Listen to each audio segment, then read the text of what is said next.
Welcome back दोस्तों। तो जैसा कि हमने पिछले एपिसोड में देखा था, जूहेयोन का मुकाबला एक खतरनाक पाइथन मोस्टर से हो रहा था और वो उस फाइट के दौरान मारे जाने ही वाला था। तभी वहाँ पर एक क्रो आते के साथ उसे 15 साल पीछे भेज देता है। और ये तब का समय है जब टॉम्ब अपेयर होना शुरू भी नहीं हुए थे, पर जूहेयोन पुलिस स्टेशन में होने की वजह से उसको अपने स्टेटस फंक्शन के बारे में काफी कुछ पता चल गया था। यहाँ तक कि जियानवू जो एक डिटेक्टिव है उसे बाहर की तरफ ले आता है। साथ ही साथ रास्ते में उन दोनों ने काफी सारे बातें भी करी। फिर वो उसे आराम करने को कहकर वहाँ से चला जाता है। दूसरी तरफ जूहेयोन घर की तरफ जा ही रहा था, तभी रास्ते में उसे वही बदमाश मिल जाते हैं जो काम के दौरान हमेशा परेशान करते रहते थे। इसी के साथ उनके दरमियान काफी खतरनाक तरीके से फाइट भी चलती है, जिस फाइट के दौरान जूहेयोन उन पर भारी पड़ता हुआ नजर आ रहा था। लेकिन ये बात पार्क क्योंगटे को पसंद नहीं आती। इसी वजह से वो अपने पास से एक डैगर बाहर की तरफ निकालने के साथ उस पर अटैक कर चुका। अब उसके हाथ में जो चीज है वो है रेलिक, और इस बात की खबर जूहेयोन को लग जाती है। अब आगे तो नेक्स्ट एपिसोड की शुरुआत बिल्कुल उसी सीन से शुरू होती है जहाँ पर हमारा पिछला एपिसोड एंड हुआ था। और वहाँ पर पार्क क्योंगटे अपने डैगर का इस्तेमाल करते हुए सीधे जूहेयोन पर अटैक कर देता है। लेकिन जूहेयोन उसके पैर पर अपनी लात धरने के साथ उसे घुमाने लगता है। पर अभी ये सब खत्म नहीं हुआ था, क्योंकि वो उसके पेट पर कोनी मारने के साथ उसका हाथ पकड़ते हुए उसी का डैगर उसी की तरफ पॉइंट कर देता है। अब इस नजारे को देखने के बाद उसके बाकी के साथी काफी ज्यादा परेशान हो चुके थे। वहीं दूसरी तरफ जूहेयोन उसका हाथ मरोड़ने के साथ वो डैगर अपने हाथ में ले लेता है। यहाँ तक कि वो उन्हें बताता है मैं इसे ले रहा हूँ। अब उसकी ऐसी बातों को सुनने के बाद पार्क क्योंटे घबराते हुए कहता है नहीं नहीं ये मेरा है, पर वो उसकी बातों पर कोई भी ध्यान नहीं देता। यहाँ तक कि वो खुद को तैयार करते हुए कहने लगा चलो मैं तुम्हें दिखाता हूँ कि इसे सही तरीके से कैसे इस्तेमाल करते हैं। जिसके बाद वो उस रैली की पावर का इस्तेमाल करने के साथ उनकी बॉडीज के ऑर्गन को साफ साफ देख पा रहा था। जो सब देख लेने के बाद वो इनविजिबल होते हुए काफी फुर्ती से उन पर अटैक करने के लिए जाने लगता है। फिर वो दोनों पर एक ही बारी में अटैक करने के साथ सामने की तरफ फ्लैक्स मारते हुए खड़ा हो जाता है। फिर हम यहाँ पर देखते हैं जहाँ पर वो दोनों काफी बुरी तरह से इंजर्ड हो चुके थे। तभी उनमें से एक बंदा कह रहा था इस सनकी ने तो मुझ पर डैगर से अटैक कर दिया,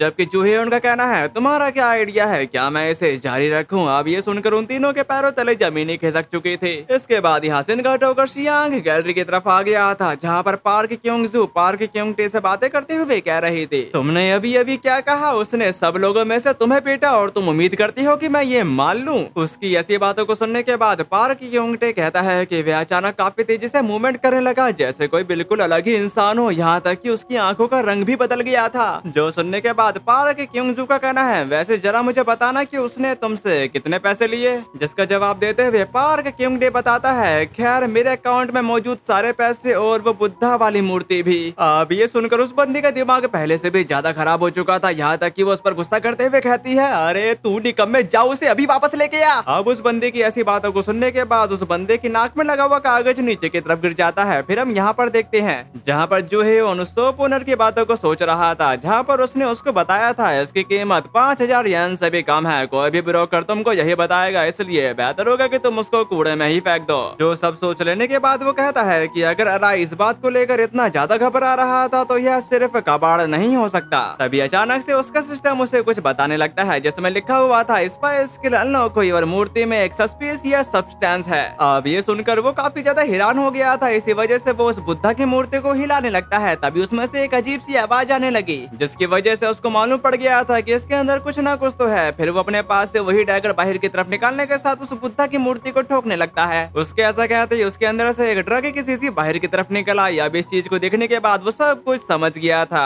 इसी के साथ वो अपने डिटेक्टिव अंकल को कॉल करने के साथ सब कुछ बताने लगता है। तभी यहाँ से इनका टोकर शियांग गैलरी की तरफ आ गया था, जहाँ पर वो बंदी किसी से बातें करते हुए कह रही थी हाँ जी सर बात यह है सर, बेशक मुझे बहुत अफसोस है जी सर। और उसकी बात पूरी भी नहीं हुई थी तभी वहाँ पर उसका भाई आ गया था, जिसके हाथों में हथकड़ी लगी हुई थी। यहाँ तक कि वो डिटेक्टिव उसको बताते हैं कि हमें सर्विस ड्रग अफेंस के बारे में किसी से खबर मिली है। उनकी ऐसी बातों को सुनने के बाद पार्क क्योंटे कहती है कि ड्रग्स हम तो बस आर्ट बेचते हैं और हम कानून का पालन करने वाले सिटीजन हैं। अब ये सुनकर वो डिटेक्टिव उसी ट्रक की शीशी को बाहर की तरफ निकालने के साथ उसे बताता है कि हमने सबूत पहले ही इकट्ठा कर लिया है और मेरा मानना है कि बाकी सामान वेयर हाउस में होगा। इस बात की वजह से पार्क क्योंगजू काफी ज्यादा परेशान होने के साथ अपने मन में कहती है उन्हें चीबा में बने वेयर हाउस के बारे में कैसे पता चल गया। फिर वो बहाने मारते हुए उनसे कहती है वेयर हाउस और वो क्या सबूत है, या फिर पुलिस अपनी मर्जी से कुछ भी कर सकती है। उसी वक्त उनके वॉकी टॉकी में से उन्हीं के साथी की आवाज आ रही थी सभी 8 पीसेस की चेकिंग कर ली गई है और हमें उन सभी में ड्रग्स मिले हैं। अब ये सुनकर उस बंदी के पैरों तले जमीनी खिसक चुकी थी। साथ ही वो उन पर चिल्लाते हुए कहती है तुमने हमारे सारे कमरे खोल दिए। फिर हम इसके कुछ देर बाद का सीन देखते देखते हैं जहाँ पर उस बंदी के हाथों में हथकड़ियां लगाई जा रही थी। पर पार्क क्योंगजू बताती है कि लेकिन यह तो इम्पॉसिबल है, हर कमरे का पासवर्ड अलग था। जबकि दूसरी तरफ जियान वो अपना फोन उसके कानों की तरफ ले आते हैं जिसके अंदर से जो है उनकी आवाज आ रही थी। शायद तुमको थोड़ा और ढंग से रहना चाहिए था और तुमको समय समय पर अपने पासवर्ड बदलते रहने चाहिए थे। भले ही यह थोड़ी परेशानी वाली बात हो पर जेल का मजा लो। अब उसकी आवाज को सुनने के बाद वो बंदी समझ जाती है कि ये बंदा कौन है। इसी वजह से वो उसे गालियां देते हुए कह रही थी कमबख्त मैं इसका बदला जरूर लूंगी। इसके बाद यहाँ से कट होकर जो है उनकी तरफ आ गया था। तभी उसके फोन में जियानवू का मैसेज आता है जिसमें लिखा होता है तुम्हें जल्द ही 1 मिलियन येन का रिवॉर्ड मिल जाएगा और सारा पैसा उड़ा मत देना, कुछ बचा कर रखना। जो सब देखने के बाद वो बताता है कि इससे मेरे शुरुआती इनकम का इंतजाम तो हो गया पर लगता है कि अब घर जाकर सो जाना चाहिए क्योंकि कल टॉम की तलाश शुरू होगी। जब वो ऐसा कह रहा था तभी अचानक से उसकी नजर अपने सामने की तरफ चली जाती है। अब ये देखने के बाद वो काफी ज्यादा हैरान हो गया था। फिर वो उसी की तरफ भागते हुए कह रहा था मुझे लगा कि मेरा अपार्टमेंट यहीं पर था पर जरा रुको, यहाँ पर कोई टॉम अपेयर होने वाला है क्या? फिर यहाँ से कट होकर उसी जगह की तरफ आ गया था जहाँ पर सारे के सारे लोग बाहर की तरफ खड़े थे और वहाँ पर जो ही भी टहल रहा होता है। तभी अचानक से उसकी नजर सामने की तरफ एक लड़की पर चली जाती है जो किसी से बातें करते हुए कह रही थी मैं यहाँ पर एकदम ठीक हूँ और हाँ मैं यहाँ पर अभी अभी आई हूँ। जबकि दूसरी तरफ जो है छुपकते हुए उसकी बातों को बड़ा ध्यान से सुनने लगा था। फिर हम यहाँ पर देखते हैं जहाँ पर वो बंदी अभी भी उस बंदे से बातें करते हुए कहती है गवर्नमेंट को अभी तक इन टॉम के बारे में कुछ भी नहीं पता है ना, और हम जल्द ही इसे धमाके में उड़ा देंगे। साथ ही साथ अब तक किसी को भी इसके टॉम होने का पता नहीं चला है। जब वो उससे बात कर रही थी तभी एकदम से उसकी नजर सामने की तरफ चली जाती है। यहाँ तक कि वो बंदा उसको बताता है लिंडा वॉकर इतने हैरान क्यों हो?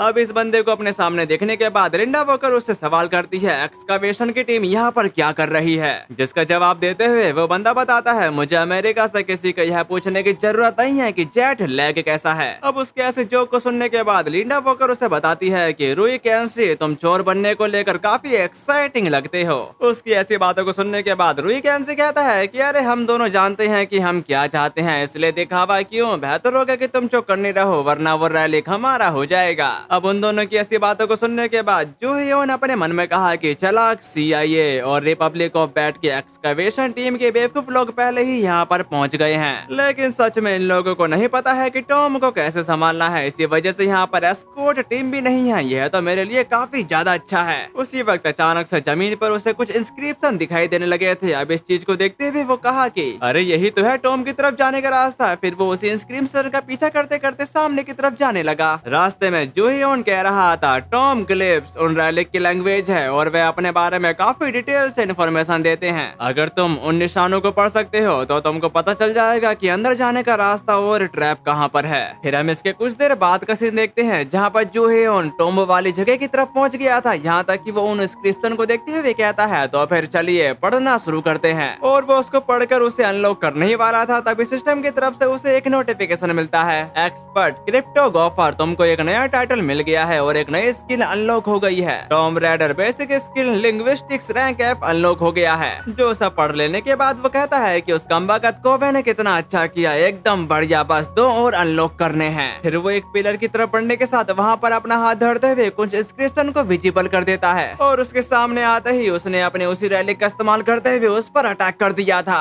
जिसकी वजह से वहाँ पर एक टॉम अपेयर होना शुरू हो चुका था और इसका एहसास दूर दूर तक फील किया जा सकता है। साथ ही साथ इस बात का पता उन दोनों को भी हो चुका था। इसी वजह से वो तुरंत उस टॉम की तरफ रवाना हो चुके थे। यहाँ तक कि उन दोनों को समझ में नहीं आ रहा था कि ये टॉम अचानक से अपेयर कैसे हो सकता है। जो सब कहने के बाद उन दोनों ने उसके अंदर छलांग लगा दी थी। तब यहाँ से कट होकर जो है उनकी तरफ आ गया था जहाँ पर वो टॉम के अंदर की तरफ जाते हुए कहता है जल्द ही यहाँ पर कुछ ना कुछ तो होना ही चाहिए। जो सब कहने के बाद उसने एक लाइटर को जला दिया था जिसकी वजह से सामने की तरफ उसे कुछ इंस्क्रिप्शन दिखाई देने लगे थे। अब इस चीज को देखने के बाद वो काफी ज्यादा खुश होते हुए कहता है लीजिए ये सामने आ गया, मुझे यकीन हो गया है कि ये पक्का वही जगह है। उसके ऐसा कहते ही उसने आगे की तरफ बढ़ना शुरू कर दिया था और ये सफर कुछ देर तक ऐसे ही चलता रहा। इसके कुछ देर बाद वो केव एक जगह पर आकर रुक जाती है। अब इस नजारे को देखने के बाद जो ये काफी ज्यादा खुश हो गया था, इसलिए वो उस पॉन्ड की तरफ जाते हुए अपना एक रैलिक बाहर की तरफ निकालने के साथ कहता है मुझे लगता है कि इससे काम हो जाएगा। फिर उसने अपना वो रैलिक उस पॉन्ड में गिरा दिया था जिसके गिराते ही उस पॉन्ड में अचानक हलचल होने लगी थी। साथ ही साथ उसमें से एक स्नेक बाहर की तरफ आते हुए कहता है लगता है मेरे पास कोई विजिटर विजिटर आया है और इस बार किस बेचारे ने अपना रेलिक मेरे पॉन्ड में गिरा दिया है। जबकि दूसरी तरफ जो है उसकी तरफ अपना हाथ लहराते हुए कह रहा था, अरे इधर देखो, क्या तुम मुझे देख नहीं सकते।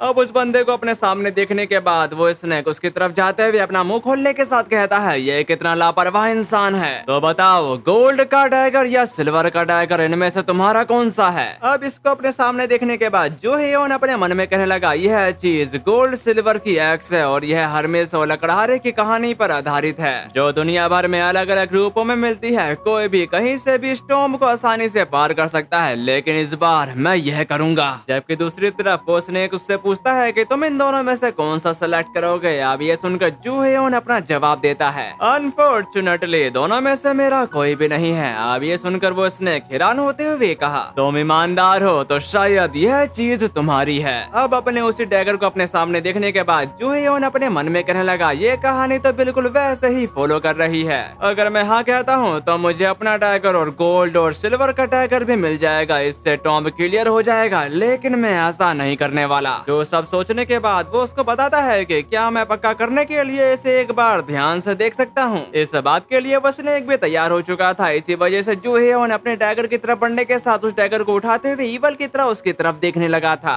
इसी के साथ वो उसी डैगर का इस्तेमाल करते हुए उस पर अटैक कर देता है। अब इस अटैक की वजह से वो स्नेक तड़पते हुए उससे कह रहा था, तुम ये क्या कर रहे हो। जिस बात का जवाब देते हुए जो है उसको बताता है कि चुप हो जाओ और मुझे तुम लोगों पर बिल्कुल भी भरोसा नहीं है। साथ ही इस बात की कोई गारंटी नहीं है कि तुम्हारा ट्रायल पास करने के बाद मुझे कोई रिवॉर्ड मिलेगा, और अगर तुम ऐसा करते भी हो सकता है कि मैं एक पागल मर्डरर बन जाऊं। अब ये सुनकर वो स्नेक हैरान होते हुए उससे कहता है कि तुमको इसके बारे में कैसे पता चला। ये बात सुनकर जो है अपने मन में कहता है कि मुझे लगता है कि यह अमेरिका में हुआ था। उस समय गोल्ड या सिल्वर की एक्स ने उसे इस्तेमाल करने वालों को एक सीरियल किलर बना दिया था। जब वो ऐसा सोच रहा था तभी उस स्नेक ने उस पर अटैक कर दिया था, लेकिन जो है उसके अटैक को काफी आसानी से डॉज कर लेता है। साथ ही साथ वो एक ऊंची छलांग लगाते हुए कहता है, आने दो क्योंकि यह रेलिक मेरा है। और जब वो उसकी तरफ अटैक करने के लिए बढ़ी रहा था तभी जो है अपने डैगर का इस्तेमाल करने के साथ उसकी खोपड़ी में घुसेड़ देता है, जिसकी वजह से वो दर्द से कतरा रहा था। यहाँ तक कि जो है उसको समझाता है कि बस पहले ही हार मान लो,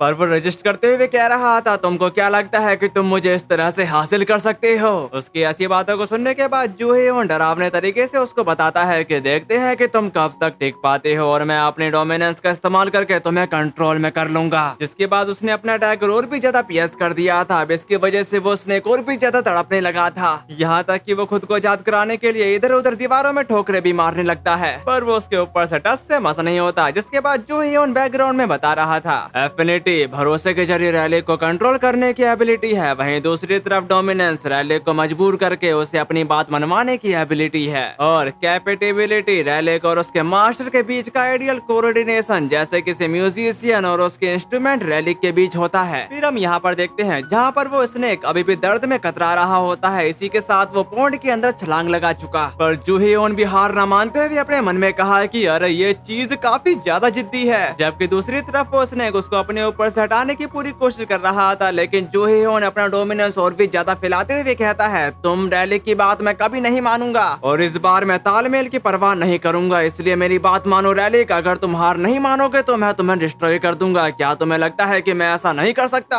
उसकी ऐसी बातों को सुनने के बाद वो स्नेक कहता है कि क्या तुम्हें सुनाई नहीं दे रहा, मैंने कहा है कि रुक जाओ। लेकिन जूहियोन रुकता नहीं। फिर हम वहाँ पर देख पाते हैं कि उस स्नेक्स के सेल धीरे धीरे गिरने लगे हैं और उसके कुछ देर बाद वो धीरे धीरे इवेपोरेट होने लगा था। अब इस नजारे को देखते हुए जूहियोन अपने मन में कहा कि कितना सिर दर्द है, तो मैं शुरू में ही ये बात मान लेनी चाहिए थे। इसी के साथ वो स्नेक पूरी तरह से इवेपोरेट हो जाता है। साथ ही साथ जूहियोन के हाथ में 2 एक्सकैलिबर एक्स भी आ चुके थे। इसी के साथ उसको एक सिस्टम नोटिफिकेशन आता है, तुमको एक नया टाइटल मिला है, टॉम सर्वाइवर, और एक नई स्किल अनलॉक हो गई है, Tomb Raider basic skill, Tom excavation rank F unlock हो गया है। अब इस चीज को देखते हुए वो कहता है कि एक नया टॉम रेडर स्किल बस एक और अनलॉक करना है, और वो मैं कैसे करूं। उसके ऐसा कहते उसके सामने एक और नोटिफिकेशन सामने की तरफ आ गया था। अब इस चीज को देखते हुए वो परेशान होने के साथ कहता है, अब यूजर ऑफ रैलिक करने वाला। क्या अब यूजर करने वाला? अरे ओ कमीने करो, तुम मुझसे पंगा लेने की कोशिश कर रहा है क्या? इसका सीधा मतलब यह है कि एक ऐसा यूजर जो रैलिक को गलत तरीके से इस्तेमाल करता है। तभी हम सामने की तरफ रूई कैंसी को देखते हैं जो पॉन्ड की तरफ देखते हुए कह रहा था, हाँ ये वही जगह है, और वो सामने की तरफ वो रहा पॉन्ड। यहाँ तक कि जो है हेयोन उनके आने से पहले ही छुपक गया था। फिर हम यहाँ पर देखते हैं जहाँ पर वो बंदा अपने पास से एक रैलिक बाहर की तरफ निकालते हुए कहता है, ठीक वैसा ही जैसा कि प्रोफेसी में कहा गया था, अब बाहर आ जाओ रैलिक। जो सब कहने के बाद उसने अपना वो रैलिक उस पॉन्ड में गिरा दिया था। अब ये देखकर वो बंदी हैरान होते हुए कहती है, तुम ये क्या कर रहे हो? अब इस नजारे को देख रहा जो हेयोन उन पर हंसने के साथ कहता है कि तुम बेवकूफ, तुम्हें क्या लगता है कि तुम मुझसे हासिल कर पाओगे? अब तो काफी ज्यादा लेट हो चुकी है। जो सब कहने के बाद वो वहाँ से चला जाता है। जबकि दूसरी तरफ रुई कैन से कुछ देर इंतजार करने के बाद कहता है कि कुछ क्यों नहीं हो रहा है, भविष्यवाणी में तो बताया गया था कि मुझे इस पॉन्ड में बस एक रैलिक फेंकना होगा। अब उसकी ऐसी बातों को सुनने के बाद लिंडा वॉकर हैरान होते हुए कहती है, तो बैड रिपब्लिक के पास सच में एक प्रोफेसी रैलिक है। अब अपनी पोल पट्टी खुलता देखेकर रुई कैन से हैरान होते हुए कहता है, नहीं ऐसा कुछ भी नहीं है, पर मुझसे इन्फॉर्मेशन निकलवाने की कोशिश करना बंद करो। और वो दोनों ऐसी बातें कर ही रहे थे, तभी वहाँ पर अचानक से अर्थक्वेक आने लगा था। अब इस नजारे को देखने के बाद रुई कैन को समझ में आ गया था कि यहाँ से रैलिक पहले ही निकाला जा चुका है। साथ ही साथ वो परेशान होने के साथ कहता है कि अरे यार, हम सच में काफी बड़ी मुश्किल में है, हमें यहाँ से जल्दी ही निकलना होगा। इसी के साथ वो दोनों वहाँ से दुम दबाकर भागने लगे थे, जिसके बाद हमें उन दोनों की बस चीखें सुनाई देती हैं। तभी यहाँ से इनका ठोकर शियांग गैलरी की तरफ आ गया था, जहाँ पर पार्क क्योंगटे के साथ ही कह रहे थे, ये क्या बकवास है, वह सचमुच सब कुछ ले गए, अब कुछ भी नहीं बचा है। साथ ही साथ वो बंदा परेशान होने के साथ कहता है, हमारे बॉस के अरेस्टेड हो जाने के बाद ये बिजनेस खत्म हो गया। उसकी ऐसी बातों को सुनने के बाद वो पर्सन उस पर गुस्सा करने के साथ कहता है, मुझे ये पता है और ये सब उसकी गलती है, मुझे उसे मार डालना चाहिए था। साथ ही साथ मैं इसे चुपचाप बर्दाश्त नहीं करूंगा। अब अपने साथी की ऐसी बातों को सुनने के बाद वो बंदा खुश होने के साथ कहता है कि हाँ, अब हुई ना बात, क्या तुम उसकी अच्छी खासी धुलाई करने वाले हो? जो सुनने के बाद वो बंदा फ्लैक्स मारते हुए कहता है कि अरे मैं ग्रेट कुरेहा नोबोरू हूँ, याद है ना, एक आदमी हमेशा अपनी बात का पक्का होता है और मैं तो मर्दों में मर्द हूँ। और एक बात पहले ही क्लियर कर देता हूँ, जो हेयोन जहाँ पर काम किया करता था उसने वहाँ पर अपना फेक नाम दिया था, जो है गोरो की रयुगा, और उसी वक्त उसी का कॉल आ रहा है। अब इसे देखकर कुरेहा नोबोरू की तो हालत ही खराब हो चुकी थी, पर वो कैसे न कैसे करके खुद को संभालते हुए फोन को उठाने के साथ कहा, जी जी हाय, मैं हूँ हेलो।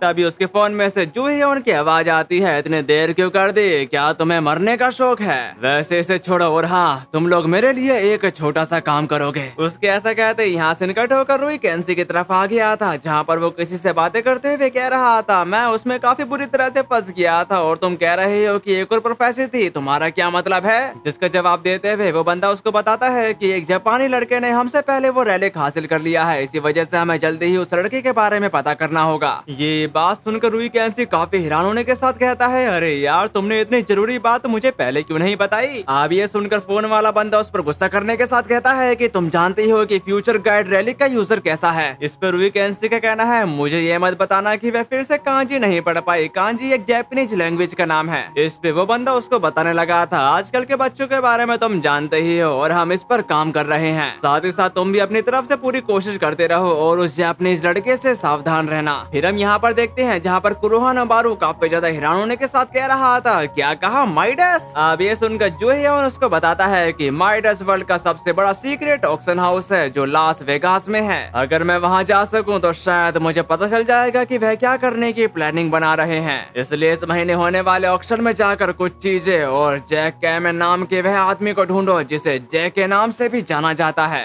मेरे ख्याल से ये केवंटे जुन की बात कर रहा है जो 15 साल पहले इसको ऑर्डर दिया करता था। उसकी ऐसी बातों को सुनने के बाद कुरोहा नोबोरू का कहना है, बेवकूफी भरी बातें मत करो, हम वहाँ पर कैसे पहुँचेंगे? जिस बात का जवाब देते हुए जो हेयोन बताता है कि यह तुम लोग खुद तय करो और मैं अच्छा पैसा दूंगा, इसलिए खर्च की कोई दिक्कत नहीं होगी और यह बिजनेस है इसलिए मर्जी तुम्हारी है, या तो अपनी मर्जी से जाओ या फिर तुम्हारी इतनी बुरी तरह से पिटाई होगी कि तुम्हारी जान चली जाएगी। इसके बाद यहाँ से कट होकर अगले दिन की तरफ आ गया था, जहाँ पर जो हेयोन खुद को तैयार करते हुए कहता है कि ठीक है, अभी के लिए तैयारी काफी है और अब रैलिक की खोज पर निकलने का समय आ गया है। तभी हम सामने की तरफ एक बड़ी सी स्क्रीन पर न्यूज रिपोर्टर्स को देख पाते हैं, जिनमें से एक बंदा बता रहा था, ब्रेकिंग न्यूज, एक और मौत हो गई है और यह इस महीने का चौथा इंसिडेंट है। सस्पेक्ट को एलिजिडी तौर पर खुद को आग लगाकर अटेम्प्टेड सुसाइड करने की कोशिश की। जो सुनकर जो हेयोन अपने मन में कहा कि ठीक वैसे जैसा तब था जब कोई नया टॉम्ब अपेयर नहीं हुआ था। फिर वो वहाँ से जाने ही वाला था, तभी वो अचानक से रुई कैंसी से टकरा जाता है, जिसकी वजह से रुई कैंसी उस पर भड़कते हुए कह रहा था, अरे देख कर चलो और मैं तुम्हारे बगल से नहीं निकल पा रहा हूँ। अब अपने सामने इस बंदे को देखने के बाद जो हेयोन अपने मन में कहने लगा, ये तो वही बंदा है जिससे मैंने गोल्ड सिल्वर एक्स जीतने में हराया था और मेरी याद के मुताबिक मुताबिक जल्द ही टॉम अपेयर होने वाला है और इसी समय फुफुकोआ में किसी के पास प्रोफेसर रैलिक था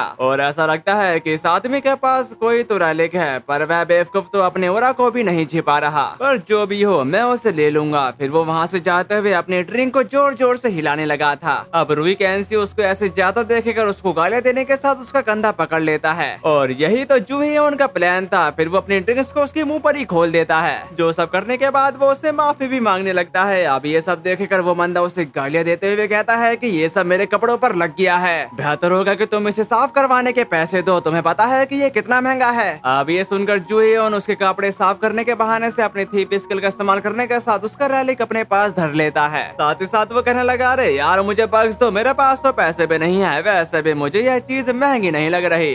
जब वो ऐसा कह रहा था तभी नीचे की तरफ उसकी नजर आईडी कार्ड पर पड़ जाती है, जिसको उठाते हुए वो कहता है कि लगता है ये तुम्हारा आईडी कार्ड नीचे गिर गया था। जो देखे रुई कैंसी उस आईडी कार्ड को तुरंत लेते हुए अपने मन में कहा कि क्या उसने मुझे पहचान लिया और किसी को पता नहीं चलना चाहिए कि मैं यहाँ पर हूँ। और वो इसी तरह से अपनी सोच में डूबा ही हुआ था तभी वहाँ पर अचानक से अर्थक्वेक आने लगा था। साथ ही साथ वहाँ का मौसम भी धीरे धीरे खौफनाक तरीके से बिगड़ता जा रहा था। अब इस नजारे को देखने के बाद जूहेयोन ने अपने मन में कहा कि बिंगो एक टॉम अपियर होने वाला है। जबकि दूसरी तरफ रुई कैंसी का कहना है बिल्कुल वैसे ही हो रहा है जैसा कि प्रोफेसी में कहा गया था। फिर वो किसी को कॉल करने के साथ कहता है कि मैनिफेस्टेशन अभी शुरू हुआ है, जिस पर वो बंदा बताता कि मुझे पता है हमें एक प्रोफेसी मिली है कि गोल्ड सिल्वर की एक्स वाला जापानीज लड़का तुम्हारे आसपास है और किसी वजह से तुमको शराब से केयरफुल रहना चाहिए। जो सब सुनने के बाद रुई कैंसी सब कुछ समझ जाता है, यहाँ तक कि वो इरिटेट होने के साथ कह रहा था क्या वह लड़का प्रोफेसी वाला था। इसी सीन के साथ हमारा ये वाला एपिसोड खत्म होता है। साथ ही साथ मैं चाहूंगा कि वीडियो के नीचे आप लोग भर भर के कमेंट करके लाइक जरूर कर देना। तो फिर मिलते हैं, सायोनारा।